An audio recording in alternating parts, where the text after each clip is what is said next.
अस्सलामुअलैकुम दोस्तों, 2-4 दिन तो असीं सुन रहे हैं एक बड़ी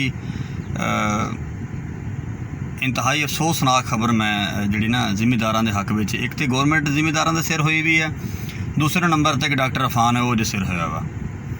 मैनूं ये गल समझ नहीं आती भी डॉक्टर अफान नूं जिहड़े बंदे ने पुछया भी जी तुसीं क्यों इस तरह कीता जी, ते किहड़े टीके ते किहड़ियां गल्लां ते किहड़ियां बातां। उन्हें कहा जी मैं कहा जी तरबूज सस्ते हो जाण। मैनूं समझ नहीं आई। ये अज तक इन्हों दवाई सस्ती होने के बारे कोई वीडियो नहीं बनाई, इन्हें डॉक्टरों की फीसां सस्ती होने के बारे वीडियो नहीं बनाई। ये तो मकसद इवें आ भी इदां दे बंदे तो वो होंदे आ भी जिहड़े ना किसी के गुआढ़ियां दे विआह होवे ना, तो अगर उन्होंने ना सद्दिया जाए ना तो थल्लों पकदी देग थल्लों अपनी इट्टां कढ के लै जांदे आ। तो इन्हें काम अपना उही कीता जी भी ना पता ना सौरा ना 19 ना 21। सिर्फ मैं कहना जिमीदार सादा लोग होंदे इन्हूं मूँह नहीं लाते। तो इन्हें कहा जी मैनूं वो क्यों नहीं मूँह लाते। इन्हें उनकी पक्की पकाई फसल ते ना वो मैं हुण लफ्ज़ नहीं कहना चाहता, वो बर्बादी लाती है। अल्लाह ताला हदायत देवे।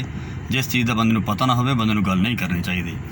तो अक्सर कहते ना छोटा मूँह वड्डी गल हो जानी है, तो पर छोड़ो नहीं कहते क्योंकि सानू अखलाकियात दे दायरे च रह के करनी चाहिए गल। डॉक्टर अफान साहब नूं भी जरा अकल दे नाखल लेने चाहिए कि जिमीदार पहले पिछया वा, गौरमेंट सिर है। जिमीदार डॉक्टर साहब तुसीं सिर होवो तो भावें ना सिर होवो, गौरमेंट सिर है। तो इंतहाई तकलीफ के मरले गुजर रहा। पहले ही गौरमेंट वो कणक बहुत सस्ते दामां लै रही है, उस तो बाद हुण कपाह तो सत्यानाश करन ते आई खड़ी है। तो तीसरे नंबर पर हुण जिहड़ी रहिंदी सहंदी कसर तरबूज बेचारिਆਂ ने को लाया सीगा वो तुसीं कढ दित्ती है।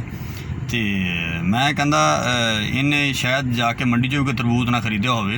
ये है मम्मी डैडी लोग जिहड़े घर च बैठे ना तरबूज खाना जाणदे आ, इन्हूं पता ही कोई नहीं पकदे किवें ते लगदे कि इन्हूं पुछो तरबूज दा बी किन्ना ना यार एग्रेरियन है ना कोई न्यूट्रिशन है ना कुछ है।